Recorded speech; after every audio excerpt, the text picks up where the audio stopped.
Hai Lineng. Hai, selamat siang semuanya. Kita lagi Membaca Mata dan Nyala Api Purba. Selamat menyaksikan ya guys. Iya. Dewa memanggil beberapa orang datang ke kamar Binar. Beberapa di antara mereka adalah petugas keamanan. Bibikus itu akan dipindahkan ke ruang yang lebih aman. Para petugas bicara di depan pintu, memikirkan ruang mana ya yang paling cocok untuk menempatkan bibikus itu. Binar tetap berdiri di dalam kamar sambil memandangi bibikus ciptaannya. Sesekali Binar melihat bibikus itu bertingkah lucu. Mereka memanjat tubuh satu sama lain seperti anak kecil yang sedang bermain. Beberapa bibikus juga terus menyentuh kaki Binar atau meloncat tinggi hingga menyenggol badan Binar. Mereka seakan mengajak Binar bermain. Kini bibikus itu malah tampak tersenyum pada Binar. Lanjut. Jadi Binar memberanikan diri berjongkok agar bisa lebih dekat dengan mereka. Ia menggulurkan kedua tangan dan mengulurkan kedua tangan dan bibikus itu langsung menyambutnya.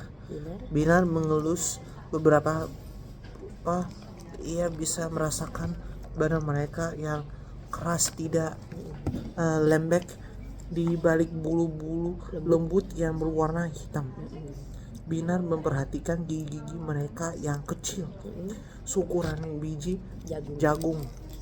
Sama sekali tak tampak berbahaya. Tapi kenapa gigi mereka bisa begitu berbahaya?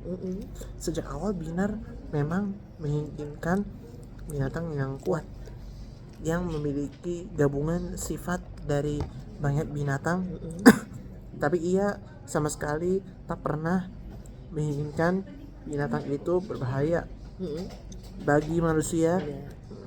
Binar menunduk sedih. Ia teringat Matara. Ia jadi merasa bersalah. Binar menatap bibikus dengan geram. Ia ingin marah pada mereka. Ia ingin memukul mereka semua sebagai balasan karena telah menyakiti Matara. Jadi dia kesel gitu. Yes. Kenapa dia kesal sama bibikus? Dia yang saya tahu. Binar kenapa kesal dengan bibikus? Binar itu kesel sama bibikus karena bibikus itu kan beracun. Lalu menggigit si Matara. In the previous one. Iya. Binar melepaskan sepatu, memasukkan telapak tangan ke masing-masing sepatu, lalu buk. Binar memukulkan sepasang sepatu ke bibikus yang ada di dekatnya. Tapi bibikus itu tak bergerak cepat dan meloncat menghindar dari sepatu Binar. Binar mau mukul-mukulin si bibikus. Ini bibikus nih. Terus dia mau mukul-mukul gitu pakai sepatunya. Iya, karena kesal. Iya. Lalu kembali maju mendekat, meloncat lagi saat kecil. Cit. Bibikus itu meloncat-loncat sambil mencicit. Mereka tampak senang. Binar baru sadar bibikus itu mengira sedang diajak bermain. Binar keluar dari kamar saat Dewa memanggilnya. Kini Binar berdiri di antara petugas-petugas itu. Binar mendengarkan semua penjelasan Dewa. Ia mengangguk-angguk, menyetujui semua yang direncanakan oleh Dewa. Bibikus yang akan dipindahkan ke ruangan kosong yang luas di bawah tanah. Di mana? Di bawah tanah.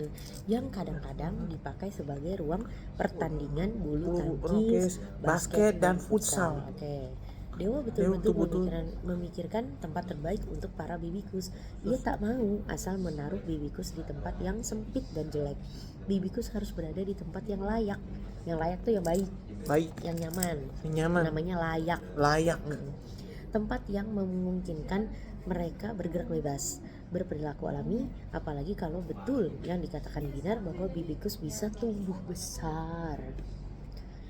Kamu yang harus memindahkan mereka, kata Dewa pada Binar. Binar memutar bola mata. Kenapa harus aku? Bagaimana pula caranya? Gimana ngomongnya? Kalau nanya gimana? Kenapa harus aku? Bagaimana pula caranya? Ya, gitu ya. Karena Mm, hanya kamu yang pasti aman dan gigitan dari dari gigitan beracun. Mereka jelas dewa. dan Dan hanya kamu yang mereka mereka turuti. Binar Bina mengangguk. yang Memang butuh apa yang dikatakan dewa.